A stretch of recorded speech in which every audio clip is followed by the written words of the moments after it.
Hey, good morning, everyone. Those that are here or maybe watching the live stream or watching the recording after this, and I say that just so if folks do come to the microphone, know that your remarks will be recorded for posterity. And we've had some folks in the past that revealed things like I leave my keys in my car in my home and that sort of thing. So, but before we call the roll, I'd like to invite Pastor Brewer from Sun Country Church up to provide an invocation and lead us in the pledge.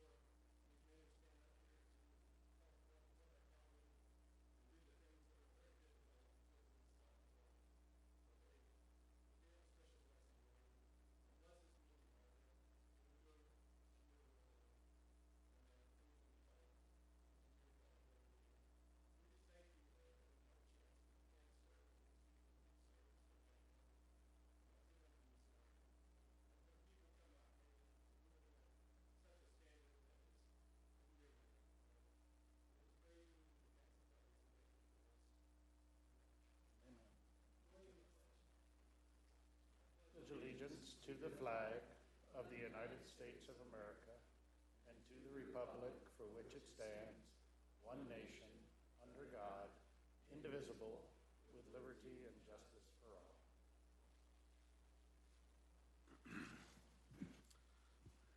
Thank you very much. So the time's, it's now 9:02. Dallas, could you call the roll, please? Commissioner Thayer? Here. Commissioner Pettit? Here. Commissioner Richardson? Here. All right. First order of business we have is to approve the agenda. I'd accept a motion.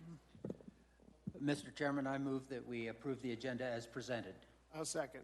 We have a motion and a second to approve the agenda as presented. All in favor, please say aye. Aye. Aye. Motion carries. All righty. The items on consent, I'd accept a motion. I'll make a motion. We approve the consent agenda as presented. Second. All right. We have a motion and a second to approve the items on consent. All in favor, please say aye. Aye. Aye. Aye. Motion carries. All righty. Elected officials, department heads, staff reports. Dallas, did you have anything you'd like to relay on elections? Or just give a quick update on where we are with the primary election. We're right around 3,000 ballots received, just a little bit under. So it's a pretty light turnout thus far. We kind of expected that, as within the county on the Democratic ballot, there's no contested races. And on the Republican ballot, there's just 4 contested races. So there was not a lot of contested races on either side. Everything's going smoothly, as it always is. Got a great staff, great team. Everything is going along smoothly. Just a reminder, ballots need to be returned in by next Tuesday at 7 p.m. It's really too late now to drop them in the mail. Yeah, our recommendation now would be to find a drop box or bring them to the office. Okay, thank you. Shane. Sorry. Looked right across from you. Yeah.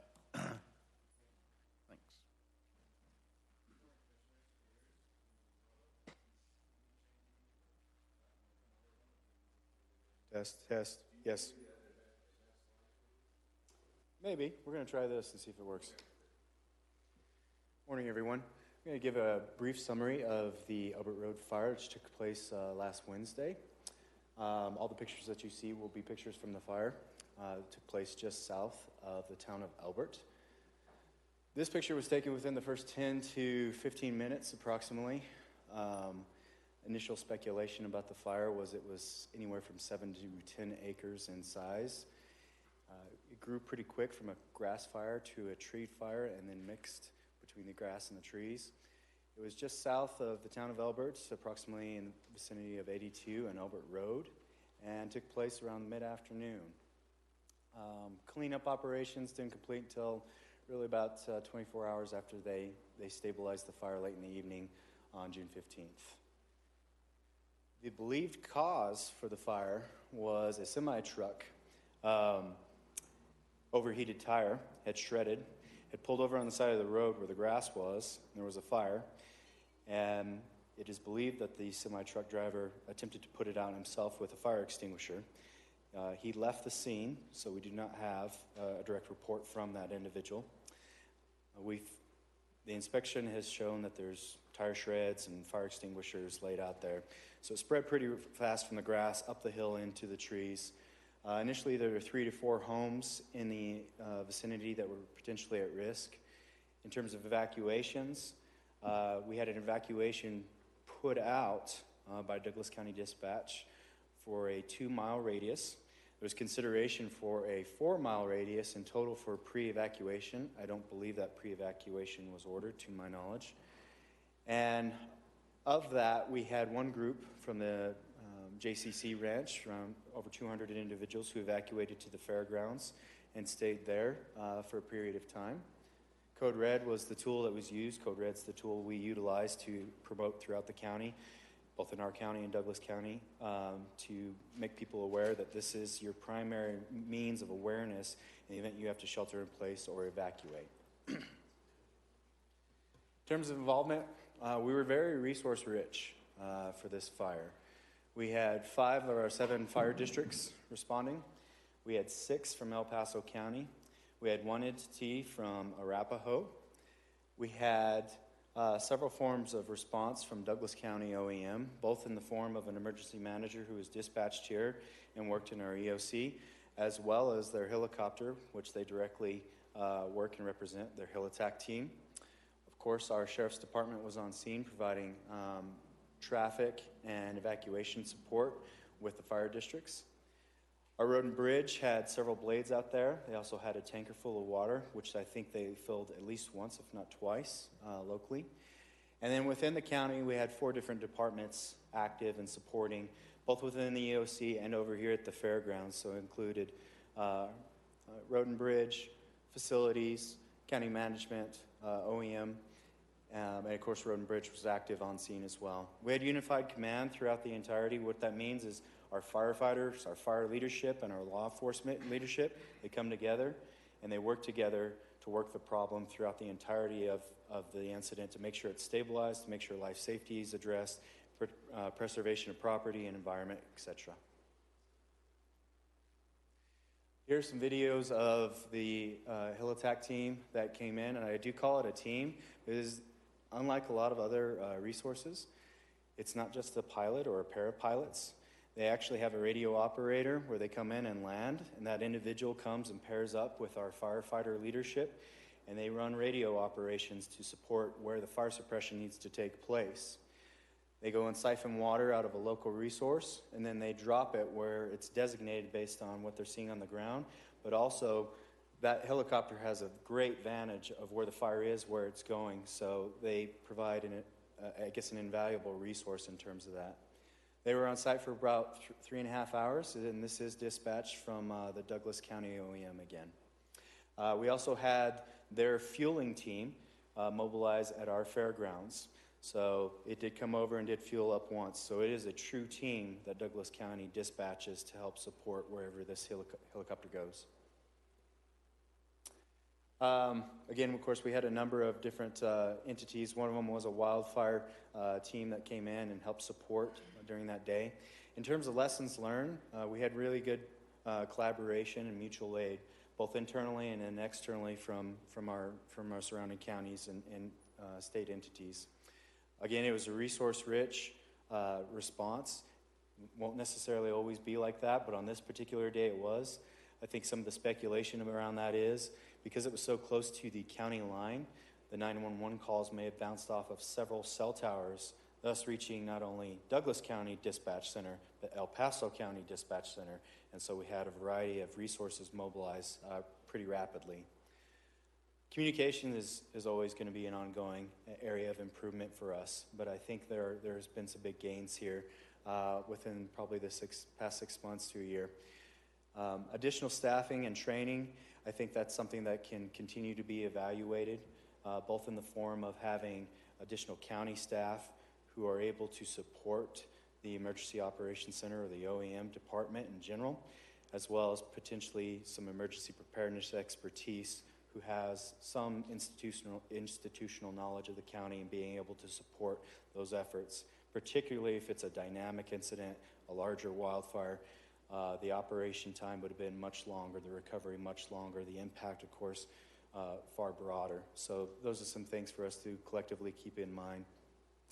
The Scout Ranch is unique and challenging. When we have a lot of individuals in that area, they don't necessarily have the transportation that they need on site. So we're going to have some additional dialogue, both with Scout leadership, county leadership, fire and law enforcement, to be able to address what are some potential options. And we have had some good options there that provide us for safety on site. We're going to have to reevaluate that and address that in concert with, when we push out an evacuation order, what does that mean for them in their special circumstances when they have 500 plus to over 1,000 individuals on that site. So with that, that concludes my report. Any questions, comments, considerations? From your picture there, it looks like the fire stayed on the ground and didn't get up in the trees. Yes, sir. Thank you for bringing that up. It actually did ladder, elevate up the tree in some areas. It did not do it in all areas. When I asked the on-site firefighters about this, they were a little surprised given the vegetation fuels, the humidity, how dry it's been. They really couldn't give an answer as, I don't know why it didn't necessarily ladder throughout the entire trees and then crown, but that was their concern initially, especially since it had grown, and they did receive several wind changes several times. So in some areas it did, and in other areas it stayed along the low areas. So Whatever reason, we'll take it. exactly. For the JCC camp, I know they came up here to the exhibit hall and I think Elbert School provided busing. Was that a coordination they had with the Elbert School, or was that coordinated through us? Or? I don't have the answer to that Okay. yet. Sorry, Commissioner. No, it's not a problem. Yeah, that's one of our things to dive into as a whole with regards to the Scout Ranch as well, in terms of a coordination and response effort. No, I think we'd all rather see a small fire hit by everybody than let it get ahead of us. So Yes, sir. it's going to be, well, I guess today's the first full day of summer, so it's Yep. going to be long and hot. So hopefully we don't learn a lot of lessons this summer. Well, we hope not, but we hope to apply what lessons we do learn, obviously. No, I appreciate it, but thank you. Thank you all. Appreciate it. Commissioners, I'll throw one other thing in there. Yep. Shane and I did also go to the fire chiefs meeting this week, and there was discussion about all the resources on there, and Shane and I both have encouraged them to stomp those fires quick. If you can, with an upcoming dry summer and fire season and everything else, getting that air asset is critical to being able to stomp that real quick. And if we start seeing fires pop up all around the state, like we have in the past, those assets get tied up real quick. So, Yeah, I know the fire in Teller County a few weeks back went for a long, it was just in a place they could not get to, and then it was way ahead of them. They just dumped water. They just dumped stuff on it forever until it kind of died out on its own. Well, thanks. Thank you all. Appreciate it.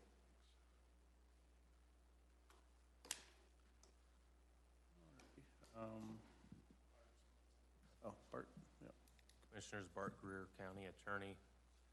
Just wanted to bring up the issue of the Rattlesnake Fire Department building that is currently on property. It's been built out. It's on property the county technically owns. They are in operation. They have been for a little bit of time. This is something that we found out about only recently.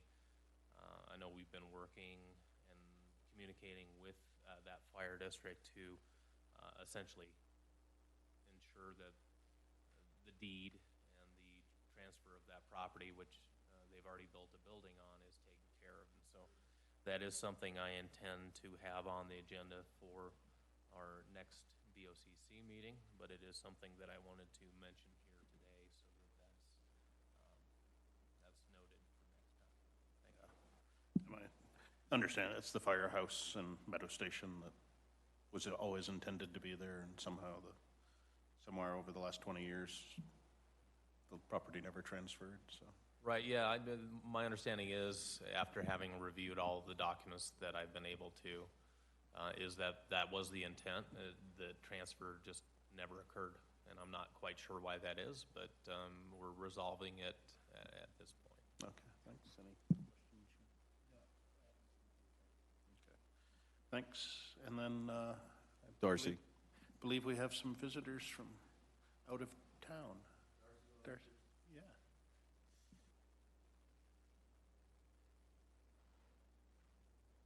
Good morning, Commissioners. Hey. Everyone else in the room. I'm Darcy Bolding. I'm the Director of Elbert County Department of Human Services. And we're here for a happy reason again today, and I am joined by some state counterparts, so I would like them to ask them to come up here, and they're going to recognize one of our Elbert County employees. So, Larry, if you want to come up and introduce your crew.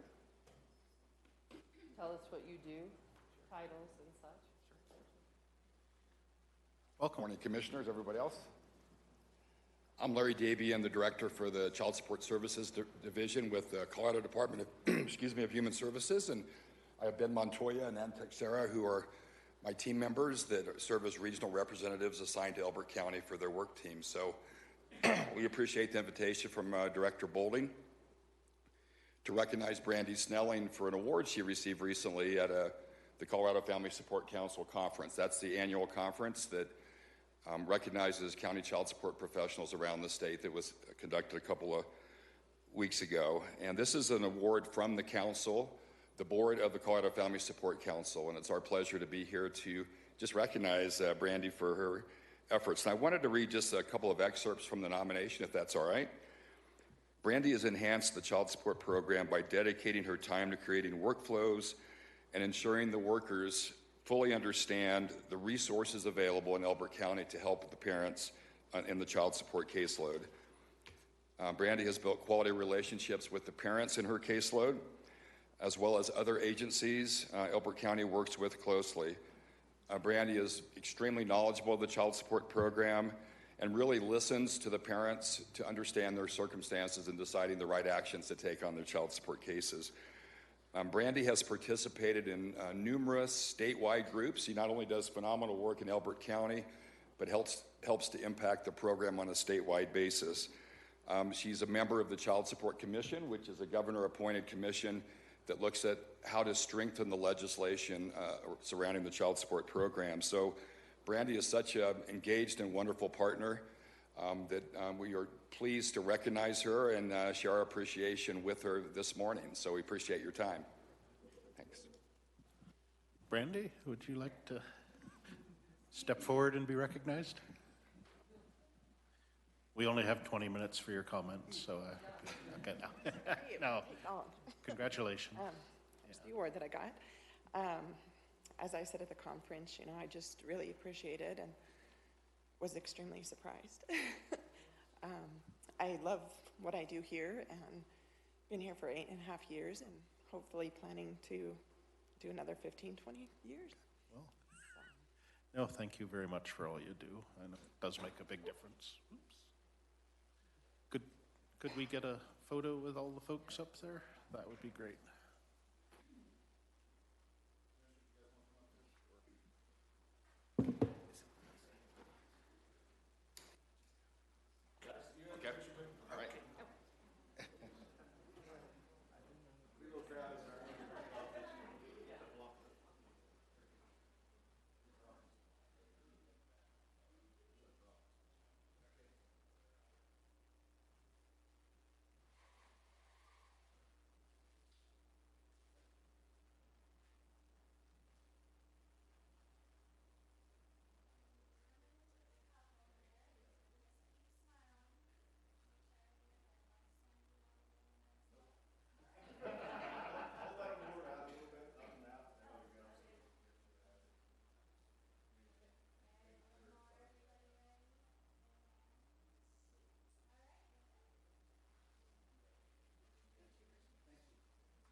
Alrighty, I think that was all the staff updates that we had. Carrie, how was your time? I mean, are you okay waiting for a few more minutes? Okay, we've got you down as the first discussion item, so.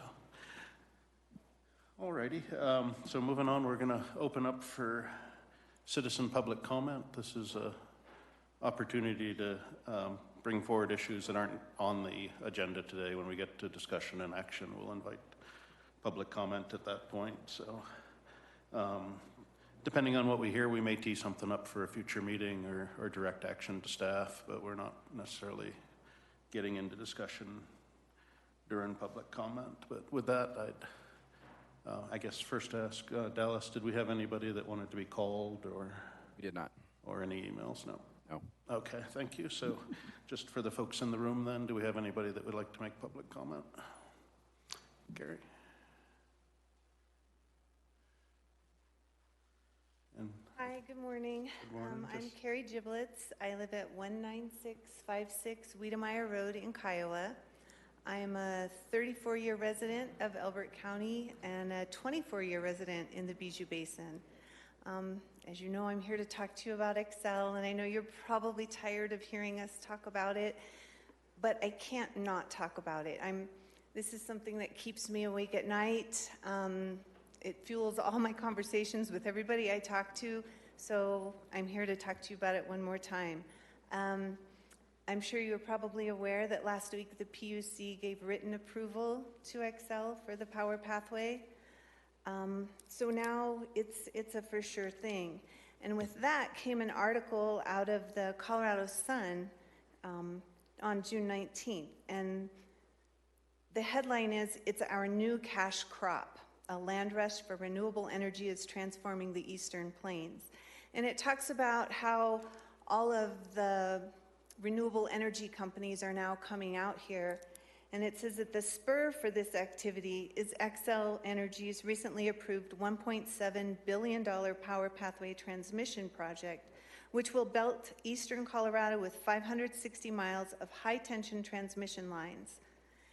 And when we talk with Xcel, they tell us, no, we're not doing wind turbines, we're not doing solar energy, we're just putting the power lines out.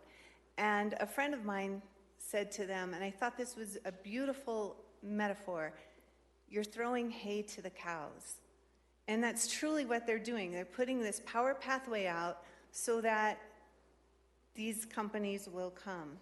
So as I read more in this article, there's a quote from Public Utilities Commissioner John Gavin, and he said, "We are going to be slathering the Eastern Plains with wind and solar."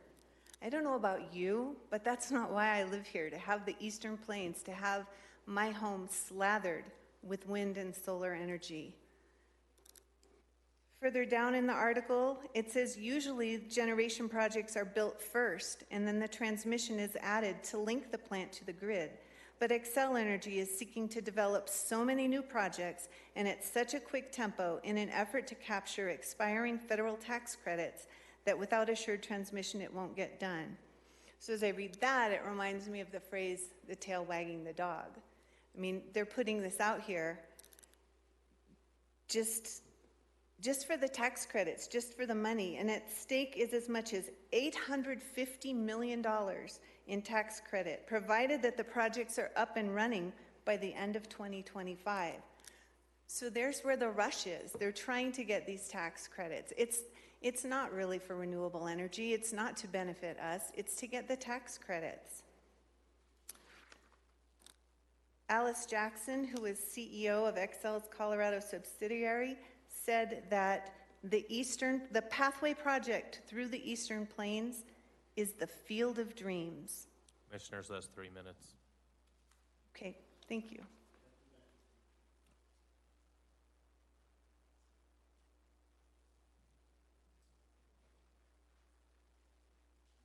Good morning. Jill Adair. We live out at 19724 Wiedemeyer Road, so out in the Bijou Basin again. I'm just going to be kind of just continuing what Carrie's saying. Again, you guys know who I am, and thanks for listening. And basically, I have a perspective of living in Kansas in an area where this happened. Not the power lines first, but all the wind farms. I'm I am all for renewable energy. It's just they're not doing it the right way as far as I'm concerned with when you live out in the country and you live in ranch country and this is what you've worked at your whole life to keep this beautiful ranch. My folks, we came here in the 70s, and the grandkids, the great-grandkids, this is what my parents have provided, this hereditary, the inheritance of passing on to all the families. And it's, if you have these wind turbines come, it no longer is what you have created. And as far as I'm concerned, there are skyscrapers that move. And I understand that in America that we have the right to make money off of your land, but there are laws and regulations against, hog farms and turkey, all these regulations that to make sure that you don't affect your neighbors. And I don't know how that can be done with things that are 400 feet tall.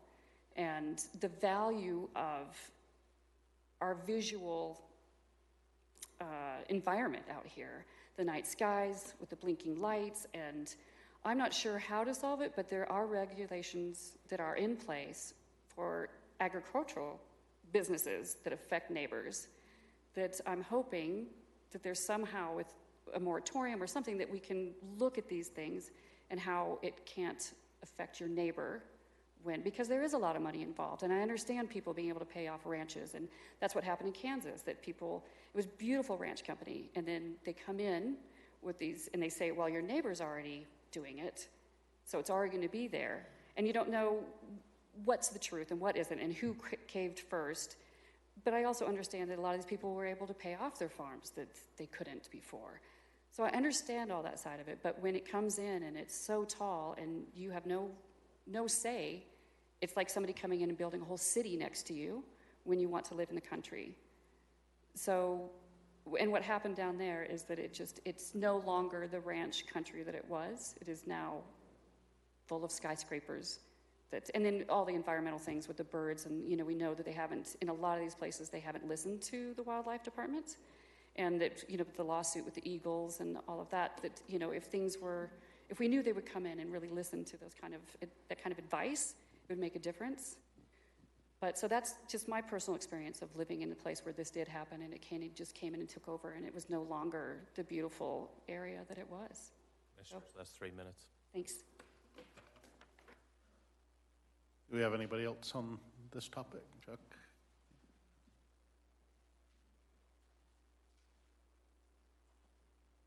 Hello, Commissioners. I'm Chuck Hughes, 19753 Wiedemeyer Road in the Bijou Basin.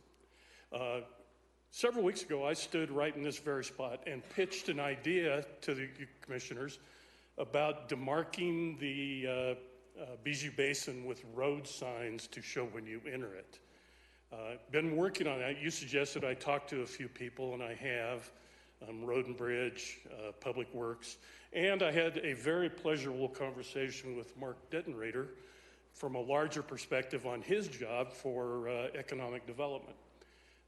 And so far, I have had nothing but positive response, like, good idea on those road signs. So I've talked to a lot of people, and I think it's time to move on that. So I'm going to be a salesman and give you a closing pitch. Two possibilities, two flavors to this that I see. One would just be a simple sign at the 7 entrances that I know of to the Bijou Basin that says Historic Bijou Basin. Let people know they're getting into, that they're entering it. It's pretty obvious to me, but then I've been around here a lot of years. A second one would be citizen sponsorship, which I like. You see road signs around that's road cleanup sponsored by under the sign. Save the county a little bit of money. We'll do it citizen supported, citizen paid for, with a sponsor sign or sponsor list under the sign. So I envision signs that are a little bit bigger than the first option. Elbert County logo on them. Seems like a good idea to me. Want to promote the culture that we in Elbert County have the values that Carrie and Jill are talking about, the beauty of the country, wildlife, quality of life, and not being an energy factory for people that live in the big cities. So I would like to get your movement on this.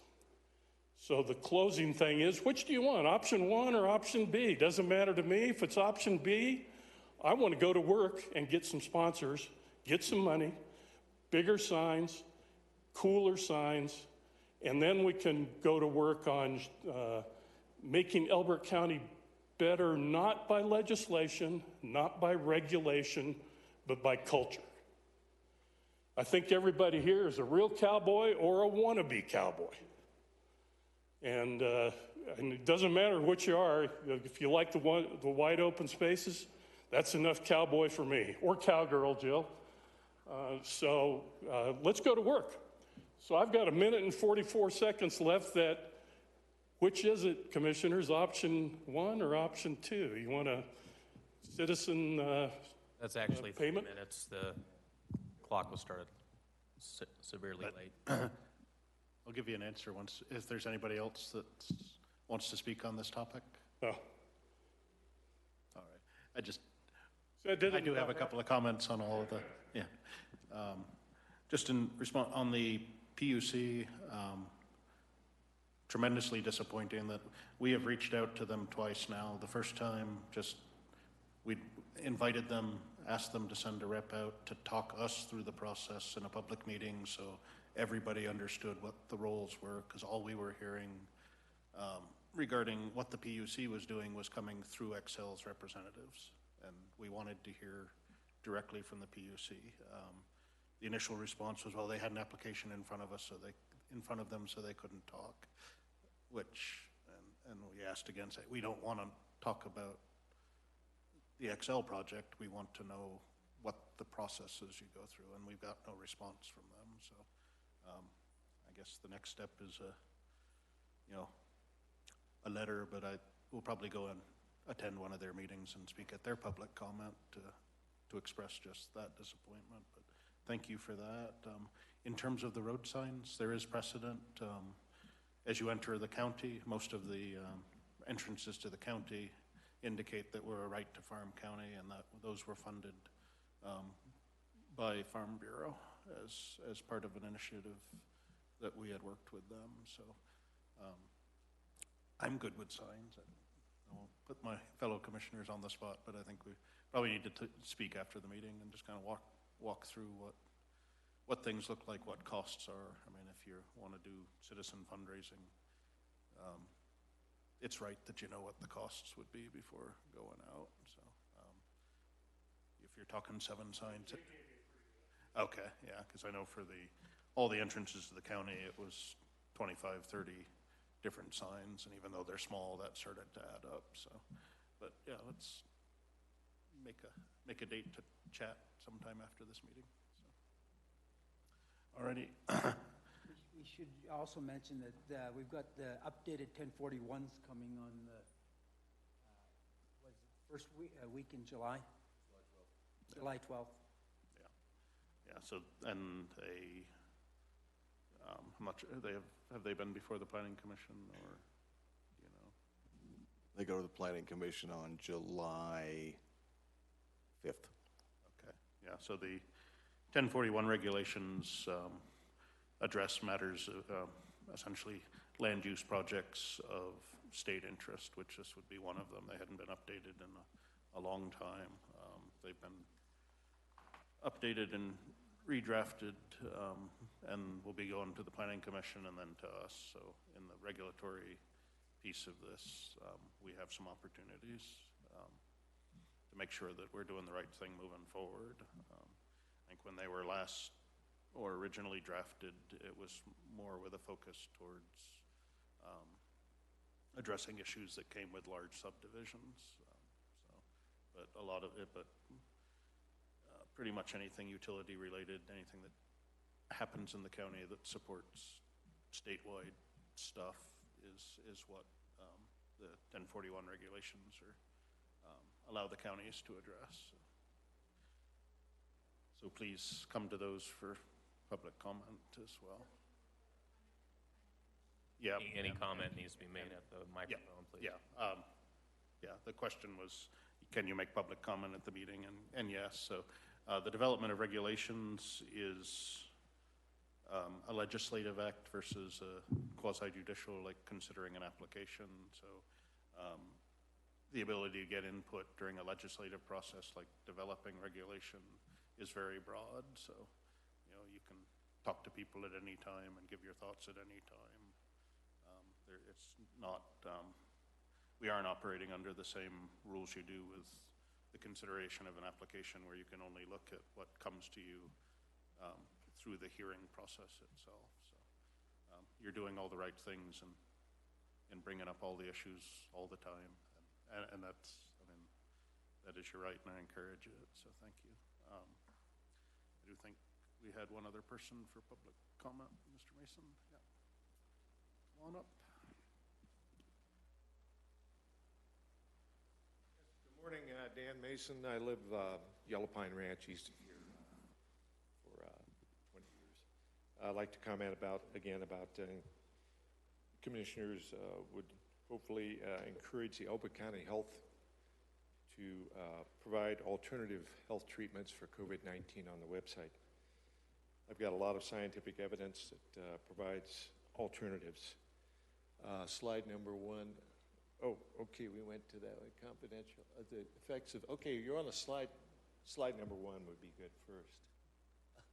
Okay, confidential Pfizer documents reveal 90% of COVID vaccinated pregnant women lost their baby.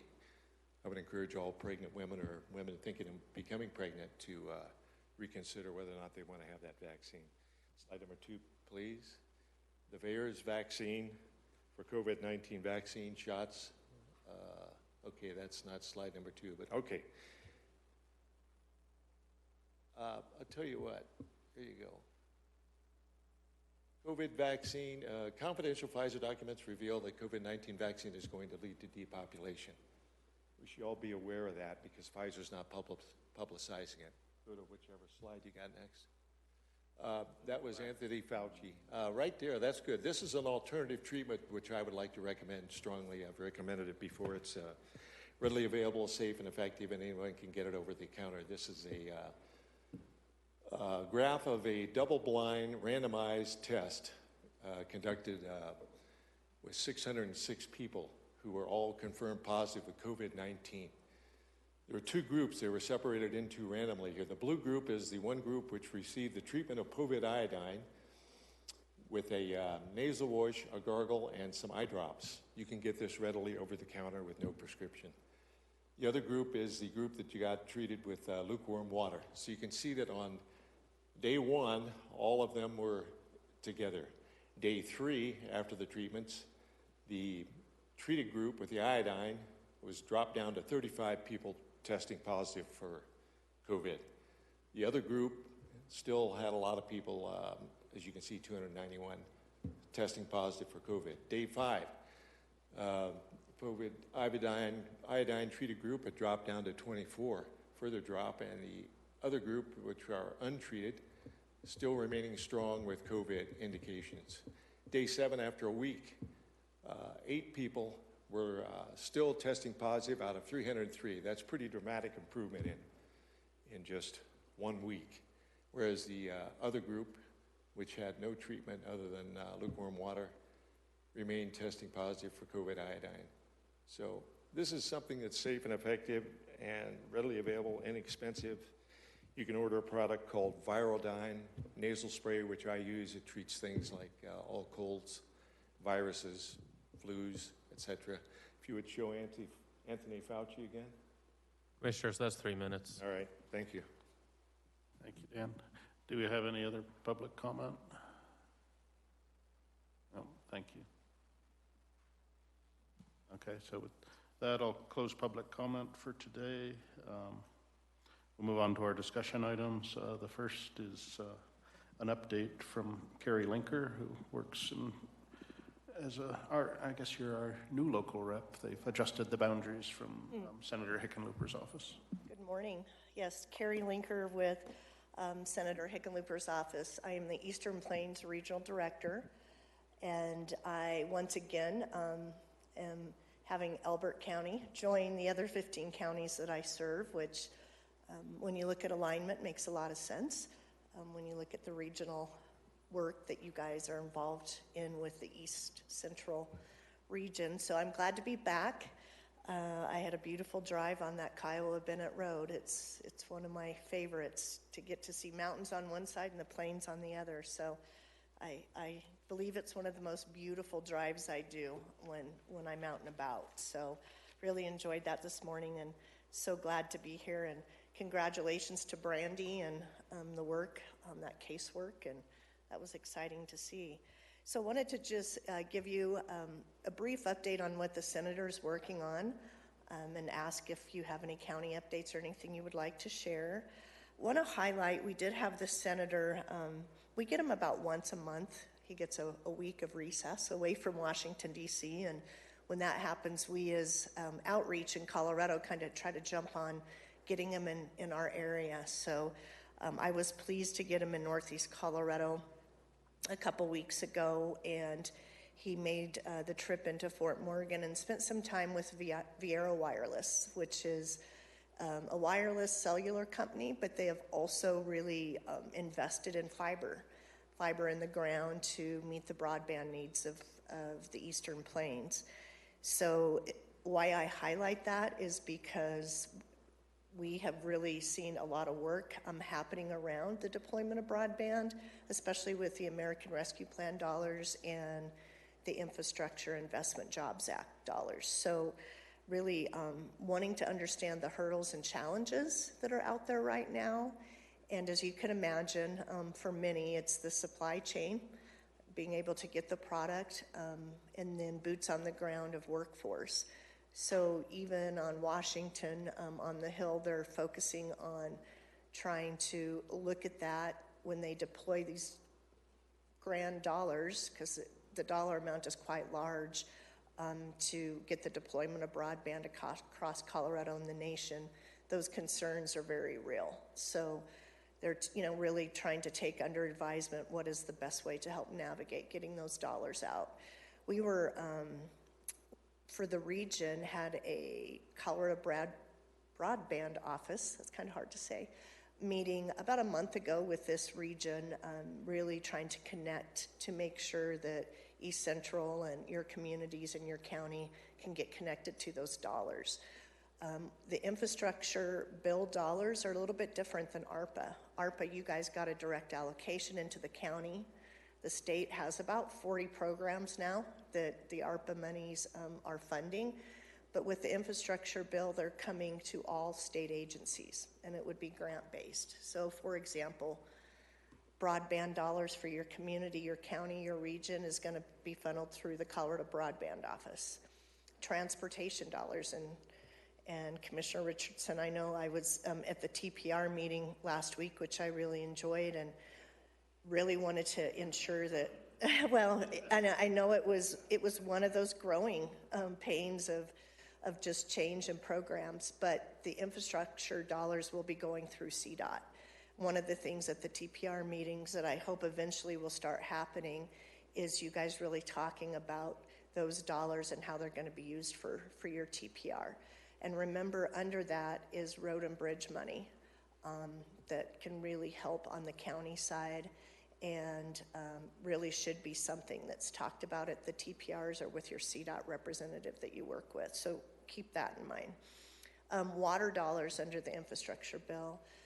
If you're looking at clean water, lead pipes, all of that, you're going to go through CDPHE.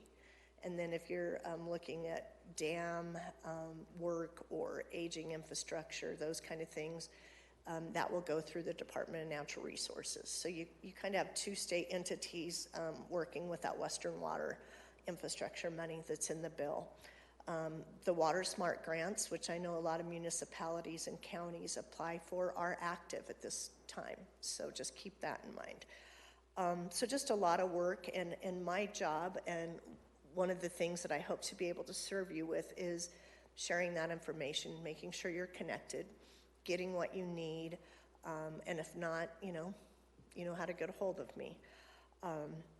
let's step back a little bit to ARPA and what is really happening with broadband with ARPA right now is a capital project fund. And when we did have that meeting with the broadband office for your region, a lot of your internet providers and your partners in the region were there to learn how to access that money. It's very fiber to the ground, in the ground, last mile, but you did have some of your internet providers in this area that were really looking at that opportunity to apply for those monies. So just a lot of work happening around that. A couple of things happening in DC right now that are really on the senator's mind as he is the PACT Act that is going through the House right now, past the Senate, is that veterans bill to really help with the toxic burn pit repercussions that a lot of our vets had while serving. So we are actually holding a roundtable today with the senator and the veterans across Colorado to talk about that, but also to talk about the VA clinic recommendations. There are some closures that they are recommending based on numbers, and there are 4 in Colorado, 3 on the Eastern Plains, La Junta, Lyman, and then Burlington. So that will be talked about today. Both Senate offices are really engaged in that conversation, trying to ensure that those clinics stay viable and remain a part of our service for our veterans. He's spending a lot of time on workforce, supply chain issues when it comes to just, the full gamut. The Ocean Shipping Act that he was a co-sponsor of that passed has really helped alleviate some of the issues on the ports. The West Coast is a big one. We heard from our ag industry loud and clear and many other industries that it was just, hurting the commodities, importing and exporting. So that is starting to loosen up and being really a lot of oversight by Congress in that realm. So just a lot of things happening in that regard. Just wanted to point out under USDA, that there is 64 counties. All counties in Colorado have an emergency designation right now for emergency farm loans. So I can send you that information, and if you guys want to share it with anybody that you'd like, I'll make sure to get it to Mark as well. But it's an opportunity to get into that pool of emergency loans right now, just based on all the impact that our producers have had. So that's a good opportunity for USDA. We are continuing outreach on the Farm Bill, which is getting reauthorized in 2023, trying to understand the priorities of our constituents, working with Bennett's office on that as well, to ensure that that Farm Bill moves forward in a positive fashion for Colorado. Last but not least, congressionally directed spending. You guys, there were several projects that applied from your county, so we continue to work through that process, and fingers crossed that we'll get some money at the end of the day on one of the projects in your area or all the projects. So just really glad you guys connected on that, and we'll keep you apprised as things move along. So those are my main highlights. I could spend a lot more time, but I won't do that. I don't know if you have any questions or feedback or thoughts that I can share with the senator. Yeah, from a citizen's point of view, inflation, fuel, interest are, to me, are very related on an economic basis. Do you have a comment on that? I know when at CCI a few weeks ago, this question came up when the senator had some time with the commissioners in regards to inflation. I know between, COVID and what's happening in Ukraine, a lot of things have collided that I think is impacting inflation. And that's kind of the lens in which our office and the senator are working from. Again, a lot of the conversations go back to, I know they've sat down with, the 7 top oil and gas companies to talk about, the price of fuel, and why is it not doing, going down with everything that we're doing to mitigate that? So those discussions continue to happen. And I know it's a huge issue for the administration. And, they are just having a lot of conversation around the economy, the workforce, coming together around that to try to bring that piece to the puzzle, because I think a lot of that inflation also is that supply chain and the workforce lack of. So they're spending a lot of time talking about that. If I come across any information, and we do occasionally get talking points or an overview, I can sure share it with you in regards to inflation through the lens of the Senator's office. So I would be glad to share that with you. Didn't really answer your question, but well, yeah, it's real. It's absolutely an issue, and one we're very sensitive to and spending time on. So. Now, I appreciate a lot of what's going on there, the PACT Act specifically. I mean, I'm one that spent about a year living next to a burn pit in Balad, so. Thank you. The clinics, I'm sure it's come up and will keep coming up, but if the answer we kind of keep hearing is you can get remote treatment from the better staffed clinics and hospitals in the metro area, but if we get broadband working, it would be better to, if some folks in the metro area need telehealth, they can call out to Burlington and get it. They are looking at that reverse model. Yeah, so if you can staff the smaller places, it'd be a lot. I'll note that, yep. Appreciate that. And thanks for on the congressionally directed spending. I know one of the big ones is we're looking at is on our fairgrounds. So if that happens, that would put us about 10 years ahead of where we think we will be, and probably 20 years ahead of where we should have been. So it's a good project. Yeah. On the, you had mentioned dams.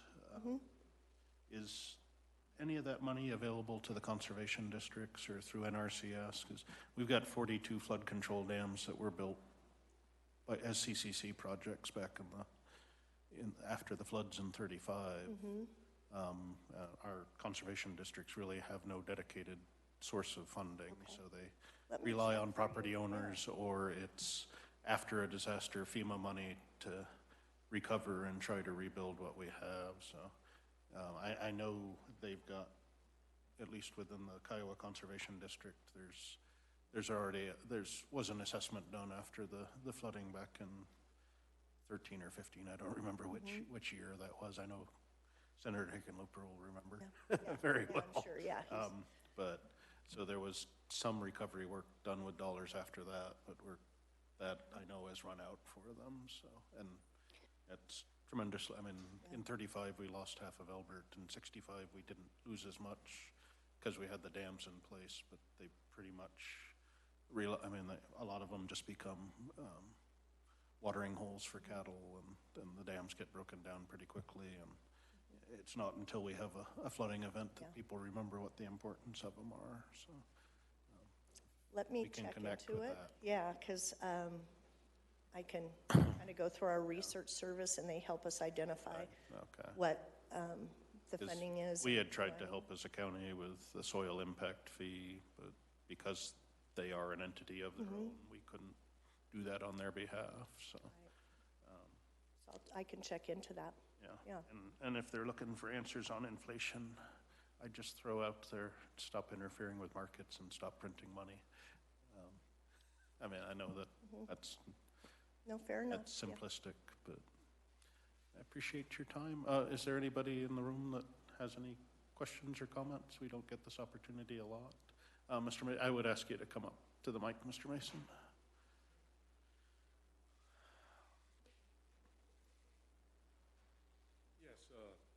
Dan Mason again. I'd like to ask Senator Hickenlooper if he would back off from his gun control position, if he would emphasize fixing the border eliminating illegal immigration, stop sending billions of dollars to Ukraine, and recently our President Joe Biden said we need to prepare for the next pandemic.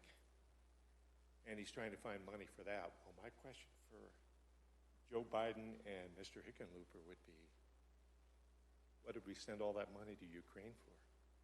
There's thousands and thousands of people dying, being dislocated, and I think Senator Hickenlooper supports that effort. Would that be a correct assessment? On aid for That's all I Ukraine, have. Yes. he did support the aid for Ukraine. I am very disappointed. Well, That's all I have to say. I appreciate your comments, Thank you. and I can share those. Yeah. I appreciate Okay, hearing. and just one last, on the Farm Bill, I think Senator Bennett was holding a session in Lyman next week. I had planned to go. Are you going to be present for that? Yes. Okay. Yes, we are. Yep, and then we are just doing, other outreach kind of, we're not going to do listening sessions, but just build relationships with that, with our ag industry, and then support Senator Bennett's listening session, so, Okay. yeah. Well, thank you very much, Carrie. Thank you, and I do have one question. If we're supporting the farm bill and things like that, how is the federal and the state trying to work together? Because it seems like the state is trying to do away with some of the ag businesses and stuff. And, if the state and the feds aren't working together, then I don't see how it's going to work in this state. And I guess my response to that is we, and I know I can't speak for Bennett's office, but I think engaging with the constituents in Colorado around the Farm Bill is absolutely going to bring up the discussion around the state side. It's hard not to have that discussion or be a part of it. And so it will absolutely be heard. I know that Senator Hickenlooper, has the opportunity to spend with some of our state officials, including the governor. And I know he's been asked on several occasions to really talk about the impact to ag and how they're feeling in Colorado today. Very sensitive to that. I'm an ag girl, still have my family's farm, and something that's near and dear to my heart. But just know that those crossover conversations are happening, and I think will continue to happen. And I appreciate you bringing that up. Okay, thanks. Yep. Thank you, and I appreciate your comments. Yeah. Thanks for having me today, No, I appreciate that. and I'll be back soon. Yeah, you have a standing invitation. Okay, well, yeah, I'll be around at least, 5 years, maybe. Thanks. All righty, thank you. Okay, moving on, we've got discussion of draft social media policy. It's one that's been on the, on the list of things to do for several years now, but of late we've had some things that have, as Facebook has changed its policies and trying to chase down what you can do with groups, what you can do with pages. We're also finding that we have quite a few county pages that were built under individual profiles of people that are now gone. So that's kind of prompted a relook. So kind of the two things we have is really looking at a policy of what are we using our social media for, which is primarily to get information out to the public, and then how do we ensure that as we build an audience, we manage to keep that audience. I mean, I think the most notable, our county Facebook page right now was originally about 10 years ago. It was started as the county's OEM page and kind of transitioned along the time. And we don't have all the access to the pieces of that page that we should, because it's been passed just as an administrator to an administrator, but the person who started it is long gone. And then the other piece is how do we best use our staff time and in getting feedback from the county. So I think what is proposed is, though any post we put out would be available for anybody to share and comment on their own pages, to direct any comments back to the public information officer or to appropriate staff as ourselves. I think everybody's, opinions may vary, but we've kind of got social media is becoming a cesspool, and just things get off topic quickly. Comments are made on comments, and the original threads are left. So I think what's being proposed or restart on some of the pages with commenting not turned on. Not that we don't want to hear from the citizens, but we'd rather hear directly. I mean, versus comments that we may not ever see or get buried under other, or that go off topic. I mean, specifically, we can still use polling, we can still use surveys, through social media to get direct feedback. But though I know there was I've been told there was some chatter on some Facebook pages about this draft policy.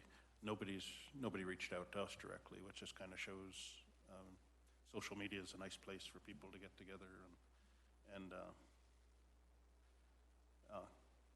complain amongst themselves. It's not getting back in a way that it can be of use to the county. So I think that's kind of what I saw in it, but I don't know if you have any comments up here on what's in the draft, or if you've got thoughts on. I've got some thoughts, Commissioners. So, and just a little more explanation. You're exactly right. The reason that we started, and so I'm Sam Elbert, County Manager. I'm also the PIO, and I'm also the Budget Officer, and I've got several titles depending on which way the wind blows. I've got an Assistant PIO. And we got the briefing from on the Elbert Road fire, and so that example comes into play too. The reason for social media in Elbert County is to push out important information. And that information might be everything from evacuation notices to upcoming events, and positions that the Board of County Commissioners would like to share with the citizens. It's, as we see in social media, it's very hard to keep a post on topic and focused on the issue at hand. And so what we're looking at, and like you said, our social media evolved over many years. We took what we were given, but there's probably a better way to set it up if we were to start new today. So that's kind of what we're looking at also. We've had misinformation. We've had threads that have gone on forever. We've had threads that were reported to the social media companies and turned off based on their policies. And so we want to continue to be able to provide important information. And you're exactly right when you said we want to be able to get feedback directly on these type of issues.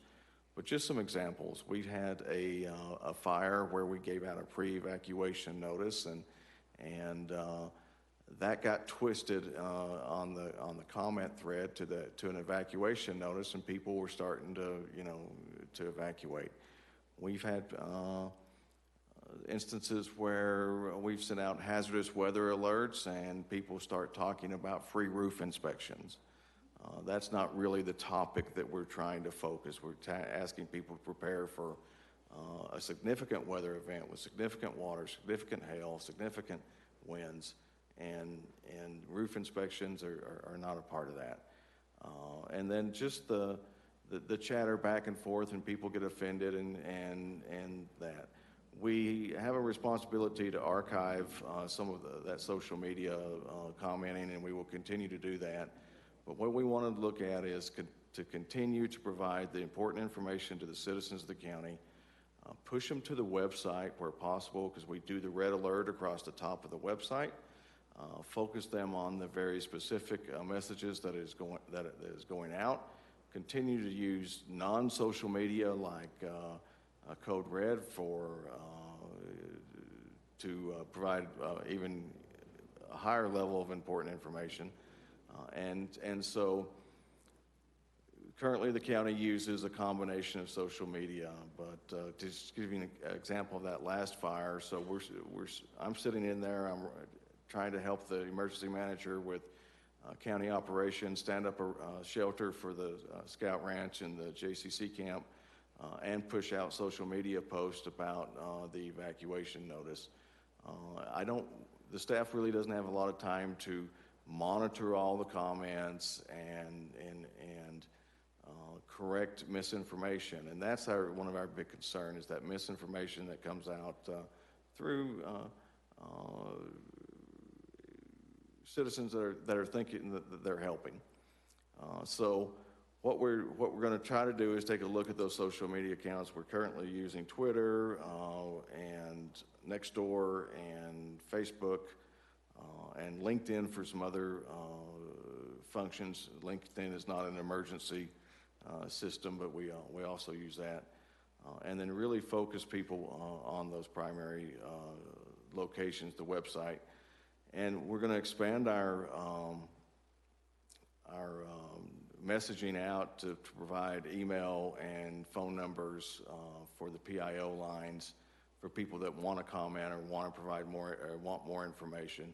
In an emergency, the emergency messages will say, watch the county website for more information to come to you, or watch the Facebook page, or watch the OEM page is the first place. In an emergency, we go to the OEM social media stuff first, share it over to the county websites, county social media, and so we need people to stay focused on the emergency by watching the emergency management page.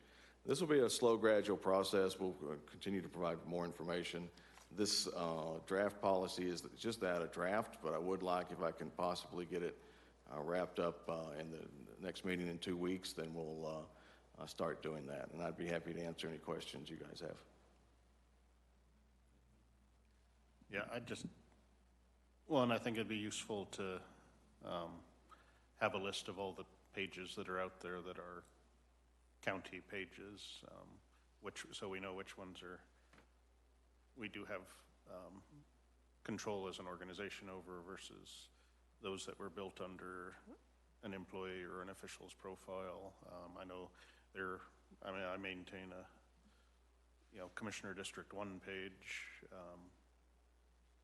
that I do very specifically say it's not an official county page. Unless I say differently, these are my thoughts, and I interact with folks on. I believe when Sheriff Heap left, his page went with him because it was a personal one. Tim established, or Sheriff Norton established a sheriff's page that he's built up tremendously, but it's also under his. So I think certainly with the other electeds, we need to, understand how they're using social media and what we can either do to help, or, do we need a parallel page that continues, or set them up so, I know we have, I think it was Hootsuite that allows things to automatically post, that perhaps if we have an official that's keeping a page under their own profile, that something be set up so it starts auto-populating a page that will exist if, once a term limit hits, or if they leave office, we maintain control of that. I'm not sure the status of the public health page that was started once we established a separate public health department. So just catching up on all those things, so if we get to a final policy, we know really what the impact is once we pass the policy, that we're not then blind to things that we didn't consider. So. And that's a really good point, Commissioners. We have helped departments start transitioning those over so that if somebody leaves, that we do have control. But you're exactly right. Sheriff Norton set up a Elbert County Sheriff's page before we had a really grasp on everything that was going on with social media. So we'll work with him. But we have a human services page. We have a public health page.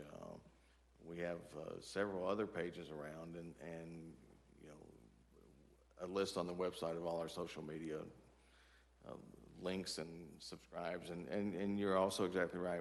We will continue to encourage people to share a post to their own page, and they can debate it, or to other group pages, and they can debate it all day long. And I guess the other is just, the discussion is very Facebook-centric. I think Nextdoor does allow commenting or not commenting. Twitter is nothing but commenting, so I think we just need to recognize, based on platform, there's some things that can and can't be done. It seems the press that we've been dealing with lately, especially on the emergencies, like to follow the Twitter. So the Twitter will have the links to the website where the most current information is on a fire, rather than having them knock on the EOC door and try to get an update directly. Okay, thank you. Yeah, is any public comment on this? Okay. Seeing none, we'll take this up again at our next meeting. Changing subjects again, we had draft just about final bylaws and plan regarding Noxious Weed Advisory Council. And that one's mine also, Commissioners. So this has been on our to-do list for several years. I do have a little slide deck that I'll walk through on noxious weed management. So there is a state statute that requires the county that they shall adopt a noxious weed management plan for all the unincorporated lands within the county. And then once a management plan and committee is established, Elbert County will be eligible for state funding. We currently spend $50,000 to $60,000 a year out of road and bridge funds for weed spraying of noxious weeds along county right-of-ways. This will help offset that. And as this noxious weed program grows, we'll continue to see the opportunity to work with special districts, private landowners, and control noxious weeds on their property, and for them to come up with integrated management plans and help them to create those and potentially be eligible for even more state money. Let me go to slideshow on this.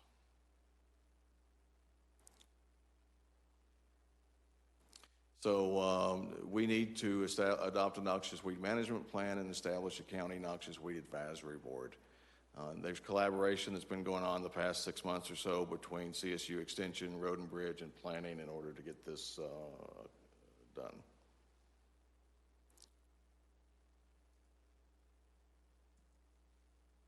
All right. And my slides are not advancing. Stand by.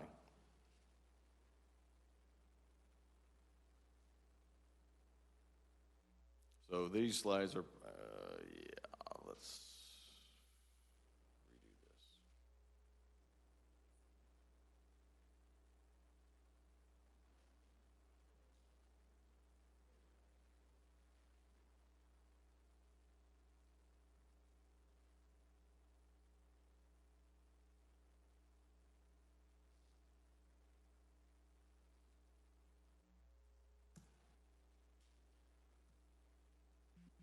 All right, technical difficulties. I apologize, Commissioners.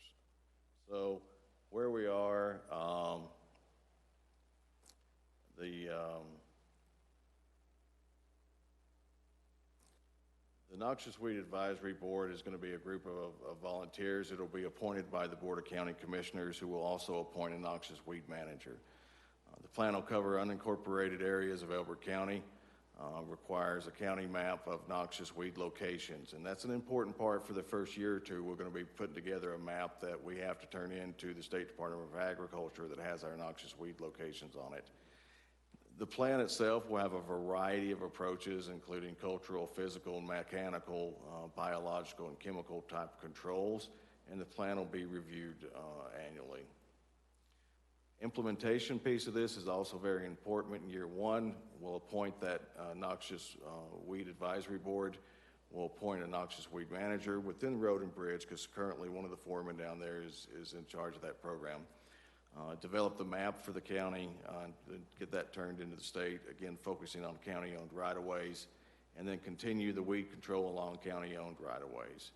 We'll also start planning and review the regulations to consider any changes necessary for land use items The planning department will take the lead on that. We'll be looking for volunteers to appoint to this noxious weed advisory board. Year 2, what we'll look at is continue in road and bridge, expand that map to start looking at private lands where citizens want to report their weeds. We'll set up a system for them to do that. We'll continue with, of course, with the weed control along county-owned right-of-ways. We'll implement any planning changes and updating the zoning and subdivision regulations. And then we want to provide educational information to the special districts and the small landowners. The Weed Advisory Board is primarily made up of citizens with 40 or more acres or managers of larger properties within the county. And then, again, I mentioned this acronym earlier, the Integrated Weed Management Plan information for larger landowners. Year 3, it's going to be TBD right now. We'll take a look and see what kind of money the state has to come to us to provide assets to private landowners. We'll hopefully be working with the, my vision is that we'll be starting to work with private landowners and those special districts. We have a lot of 5-acre subdivisions with large horse properties and special district owned open space, and a lot of that is very weed infested, and maybe we can start working with them. We'll also be working with the towns, incorporated towns, to see if they want to come up with a weed management plan and provide advice for them too, as we continue to see some growth in those towns. And so that's the plan. Again, approving the charter for the Noxious Weed Advisory Council, and then the Elbert County Weed Management Plan. I'll be happy to answer any questions. Yeah, my only comment is, I remember back when I was on the Planning Commission, which was quite a long time ago, they were trying to put together this weed management plan, and for whatever reason it died on the vine, and the idea of getting it back is something that's positive in my mind. Good. Yeah, I was going to say the same. I think the original effort a decade or so ago was really, I don't know, it was at least perceived as heavy-handed and interfering with what people could do on freedom on their own properties. Having read through the plan and the bylaw, this is much more focused on education and technical support for citizens. I mean, I know there's a lot of folks moving into the county that don't really understand how best to manage their lands. There's properties that get overgrazed and weedy, and then things blow into neighboring pastures, neighboring properties. So I think this one's the right approach. I got a couple of minor edits that I'd pass on to you on the bylaws, mostly pertaining to record management and transparency for meetings. But I think it's, in my mind, pretty much ready to go, and probably something with a few edits we could take on consent if we don't get any additional public input. But I know Willie and the group that have put this together, we started this, I think, pre-COVID, yes, and it just fell off the plate. So in the couple weeks we've been working on this, we've been working on it all year. I think we can very easily make those changes and get it out. We'll look at either making it an action item for the next meeting or a consent agenda item. Okay, thank you. Any comments in the room on this topic? Seeing none. That was the end of our discussion items. Had a couple of action items, the first being consideration of the June 8th minutes. I'd accept a motion. Mr. Chairman, I move that we approve the June 8th, 2022 minutes and dispense with the reading of those minutes. I'll second. Okay, we have a motion and a second to adopt the minutes of the June 8th meeting and dispense with the reading. All in favor, please say aye. Aye. Aye. Aye. Motion carries. Second item is actually something we'll take as a public hearing. It's a supplemental appropriation to recognize monies that were received and spent in 21, primarily grant funds. So if you want to tee it up, I'll make a motion. We open the public hearing on supplemental appropriation to the Elbert County 2021 budget. Second.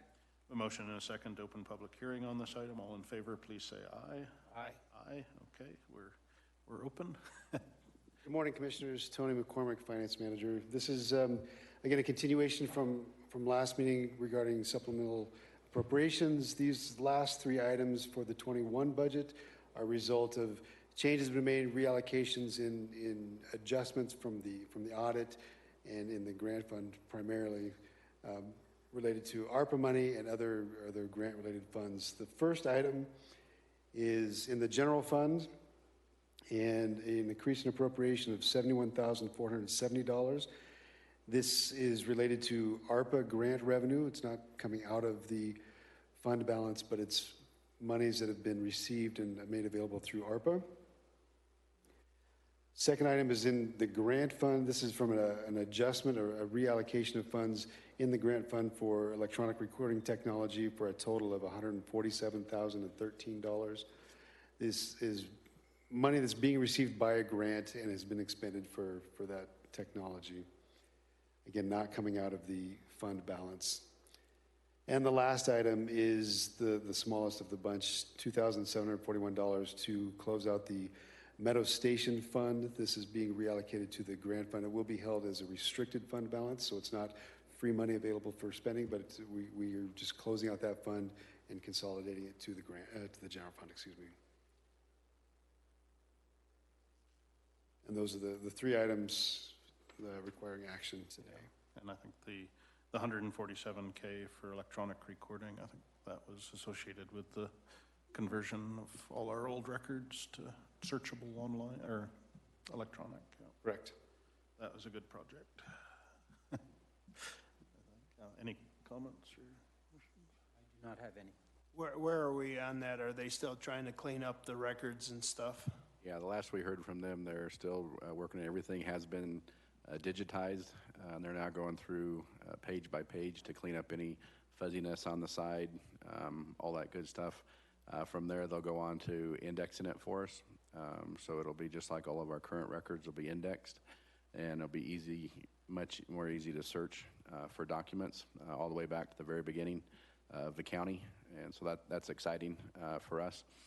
Because of the quality or lack thereof of some of our documents, the project has taken longer than we had first anticipated, but they do expect to be done by the end of the year. Thank you. I guess at this point I'd open up for public comment if there is any. Seeing none, I'll close public comment, and I'd accept a motion to approve the appropriation resolution that was provided. Mr. Chairman, I move we approve the supplemental appropriation for 2021 as presented. I'll second. Okay, we have a motion and a second to approve the supplemental appropriation for 2021 as presented. All in favor, please say aye. Aye. Aye. Motion carries. Thank you, Tony.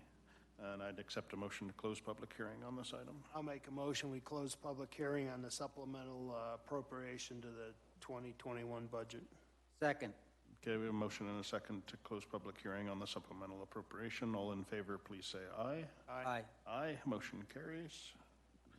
All righty, moving to board planning. I guess we'll have the social media policy to look at, as well as final action on the noxious weed bylaws and plan.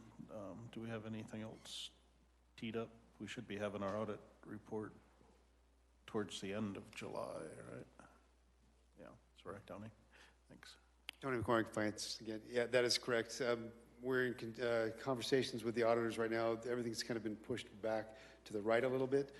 Okay. But yes, we'll get that on the agenda as soon as I have confirmation from them when they'll have something ready to present. Okay, thank you. Yeah, if we can shoehorn them into an actual meeting date, that's fine. But to make timelines, if we have to hold a special meeting, we can do that as well. I'll reach out today and try to get commitment from them as soon as possible. Okay, thank you. Alrighty. That kind of gets us teed up. Mr. Greer had also mentioned the deed for the rattlesnake. Oh, yes, thank you. Yeah, rattlesnake.